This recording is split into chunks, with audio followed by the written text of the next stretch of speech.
Saya jadi penasaran kenapa reksadana Shalendra pendapatan tetap premium banyak dibicarakan belakangan ini. Ya biasanya kalau reksadana yang banyak dibicarakan, banyak digibahin. Kalau nggak naiknya banyak, ya turunnya banyak. Nah, jadi reksadana ini termasuk yang mana? Jadi setelah saya sudah nge-review beberapa reksadana terbaik, muncullah beberapa komentar. Oh ya teman-teman, kita sering ngobrol ya di komentar. Jadi bagi teman-teman yang mau ikut, langsung saja tulis di komentar apa yang menjadi unek-unek ataupun apa yang ingin disampaikan, baik pertanyaan maupun pernyataan. Tapi jangan pernyataan cinta ya. Oke, kita lanjut lagi. Jadi ada muncul ya teman-teman komentar seperti dari ini. Yehezkiel Denny 6909. Sukor Stable Fund ya, beberapa bulan ini naiknya tidak seberapa pernah tidak pernah turun mungkin ya, hingga menurutku hendak menarik. Aku keluarkan semua ya. Kalau keluarkan setengah-setengah nggak enak, lebih enak keluarkan semua. Ngomongin apa ya? Termasuk Manulife kalau tak pantau naiknya kurang. Nah, sekarang aku fokus di Shalendra pendapatan tetap lebih oke. Kalau aku tiap hari aku pantau semua naik turun EDPT. Memang bahasanya mungkin ya, intinya dia sekarang si Bro Yehezkiel ini itu fokusnya di Shalendra pendapatan tetap. Tidak hanya dari dia saja, kita masuk lagi ke yang komentar kedua. Nah nih, Heru Susanto ya. Heru Susanto, terima kasih, saya sering lihat, kita sering ngobrol bareng ya di komentar ya. Shalendra juga stabil walaupun dikit-dikit bikin pengen ke lain hati. Nah ini kan dia juga sudah mulai menarik, pastinya sudah tertarik akan reksadana Shalendra pendapatan tetap premium ini. Jadi kita bakal bongkar habis kenapa reksadana ini banyak dibicarakan atau banyak yang lirik. Oke teman-teman, jadi kita langsung saja buka fun fact sheet-nya. Bagi teman-teman mau siapin snack atau minum kopi teh, silakan. Saya beri waktu 5 detik. Karena kali ini kita akan membahas lebih dalam, tapi saya jamin ini nggak akan memusingkan ya teman-teman ya. Kita akan pelajari lebih detail lagi tentang fun fact sheet-nya, karena saya udah janji bakal bikinin soal membedah fun fact sheet lebih dalam ya. Komen dong yang kemarin ada minta untuk membedah fun fact sheet lebih dalam. Jadi langsung contohkan di Shalendra pendapatan tetap premium SPTP. Oke teman-teman, sebelumnya ya teman-teman ya, kalau kita mau kenalan dengan reksadana, kita harus tahu karakternya dulu ya. Ibarat kata teman-teman mau tahu suatu cewek nih, teman-teman lihat, oh dia cantik, tapi apakah dia baik hati, apakah dia rajin menabung, atau apakah dia dan sebagainya. Begitu juga dengan investasi. Jangan dibilang orang oh itu bagus terus kita ikut-ikutan, jangan, tetap kita analisa terlebih dahulu. Nah, karakter dari reksadana Shalendra pendapatan tetap premium ini saya agak sedikit garuk ya. Teman-teman perhatikan di sini, ini pakai bahasa Inggris nggak apa-apa, nanti saya akan translate menjadi bahasa Mandarin. Makin nggak ngerti ya berarti kita ya. Oke, nggak perlu. Jadi kita hanya lihat intinya saja teman-teman ya. Nggak perlu pusingin. Lihat yang ada di sini. Ini loh, the fund ya. The fund ini bukan yang menyenangkan. Fund ini dana ya teman-teman. Fund itu lain, fund session itu ya. The fund asetnya, alokasi strateginya tuh bonds. Bonds itu obligasi surat utang 80-100% ya teman-teman ya. Ini persentasenya ya. Boleh minimalnya 80, maksimalnya 100. Money market itu di pasar uang ya, seperti deposito ya, surat utang yang kurang dari 1 tahun. Dan di sini ada yang namanya equity atau saham 0-15%. Nah, di sini teman-teman berarti sebenarnya menurut saya karakter dari Shalendra pendapatan tetap premium ini adalah reksadana campuran. No, reksadana pendapatan tetap. Kenapa? Teman-teman lihat di fun fact sheet-nya ya, teman-teman ya, perhatikan. Dia masih ada bisa memasukkan saham 0-15% di portofolionya ya teman-teman ya. Jadi nggak menutup kemungkinan dia akan bergerak agak volatil ya. 15% aja sih. Memang benar bondsnya 80% lebih banyak, tapi ini perlu catatan ya teman-teman ya. Oh, rupanya dia bisa beli saham juga di portofolionya. Nanti tiba-tiba turun, saya nggak bisa salahkan karena memang ada saham ya. Jadi nggak fix dia pendapatan tetap juga. Kita harus perhatikan di sini teman-teman. Itulah kenapa kita kenalan dulu dengan karakternya. Oh, dia boleh beli instrumen investasi ini saja. Oke, udah dicatat yang pertama. Kita balik lagi, kan ada embel-embel premium nih. Biasanya orang takut premium nih, jangan-jangan dia lebih murah dari Pertamax. Bukan seperti itu. Premium kan istilahnya kan mahal ya teman-teman ya. Eksklusif, takutnya dia mahal. Di sini kita perhatikan yang namanya minimum investment. Kenapa saya agak menekankan di sini? Karena saya tahu teman-teman semua itu porsi investasinya berbeda-beda. Ada beberapa reksadana yang minimum depositnya itu sampai 10 juta. Benar nggak? Coba tulis di komentar itu reksadana apa. Makanya kalau ada embel-embel premium, kita cek juga ini minimum investmentnya berapa. 50.000. Nah gitu. 50.000 apakah cocok ya teman-teman ya? Kan karena saya sering infoin kalau investasi itu mulai dari 10.000 aja, tapi bukan berarti ada yang lebih tinggi seperti ini 50.000 ya. Bagi yang budgetnya masuk boleh disikat. Lanjut lagi teman-teman.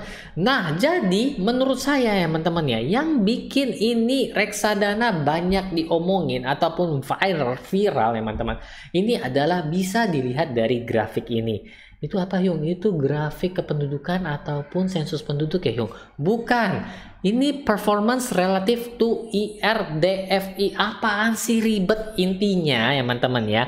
Yang garis jingga itu performa ya. Performa artinya ya istilahnya kemampuan nilainya si reksadana yang warna jingga itu.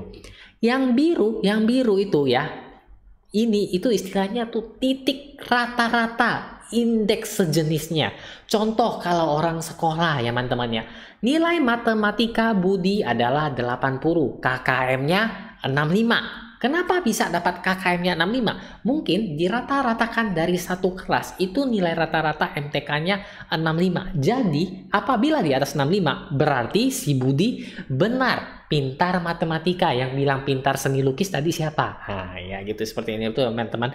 Jadi si reksadana Syailendra ini performanya itu di atas rata-rata ataupun yang biasa orang sebut indeks reksadana fixed income. Itu ada indeksnya teman-teman ya.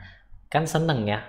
Mau dicontohkan di mana lagi? Itu ibarat yang simple sekolahnya. Yung, saya investor saham, bisa dicontohkan nggak? Bisa. Contoh, lu beli saham A ya, performanya lebih tinggi daripada IHSG. Lu jago ya, lu investor yang jago karena perkembangan nilai saham yang lu investasikan lebih tinggi ketimbang kenaikan rata-rata keseluruhan saham yang melantai di bursa.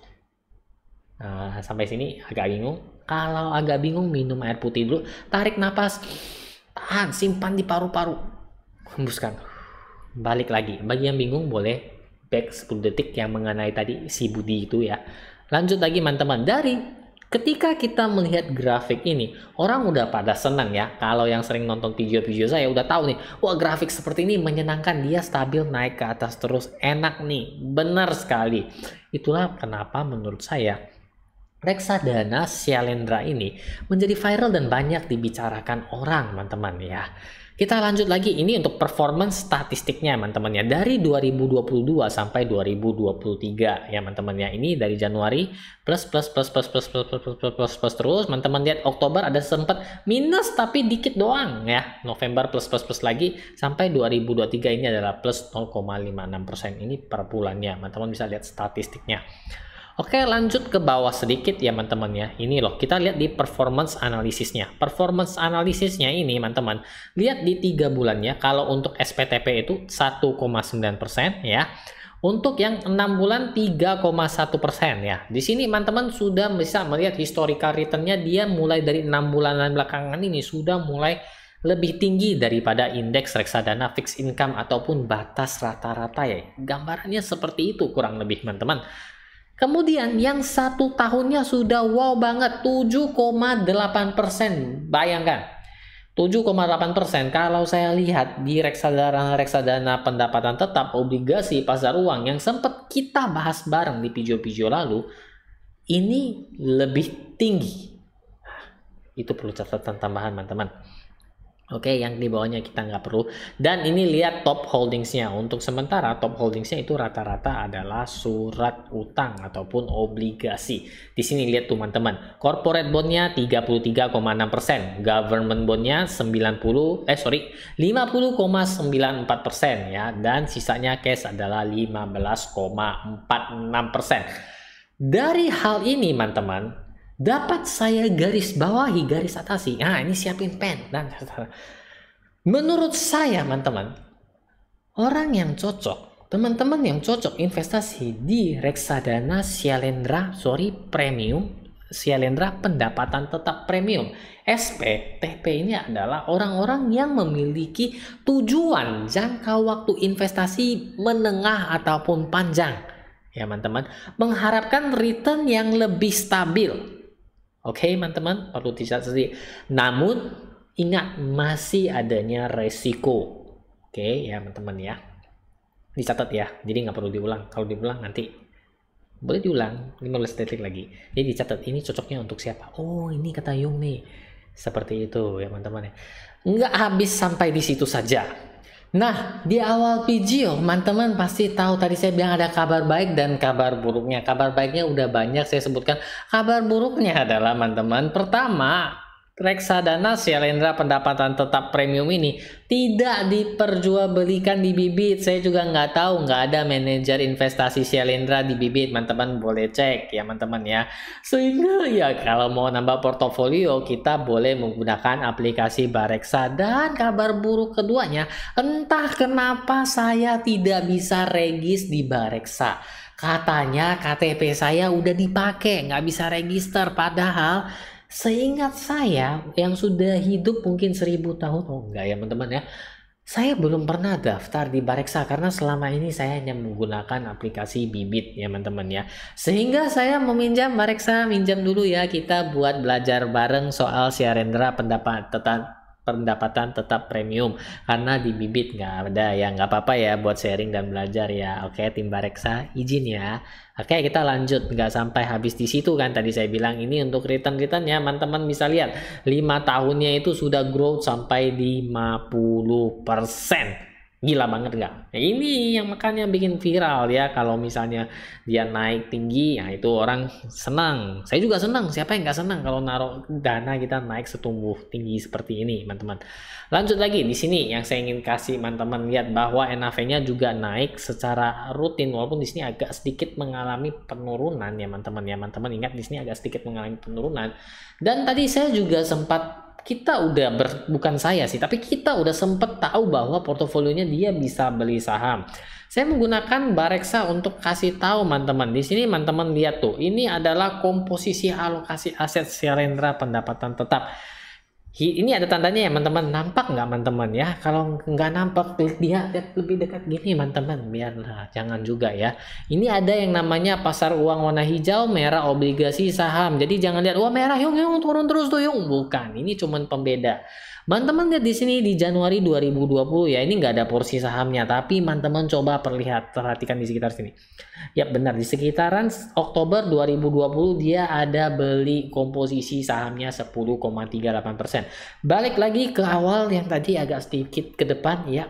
Berapakah komposisi saham yang boleh dimiliki oleh Shalendra pendapatan tetap premium? Jawabannya adalah 15%. Dia tidak melanggar teman-teman. Jadi dia boleh beli saham, teman-teman ingat. Dan teman-teman juga tahu kan karakteristik saham itu apa. Jadi teman-teman juga harus tahu dia ada potensi turun ya, nggak selamanya tetap.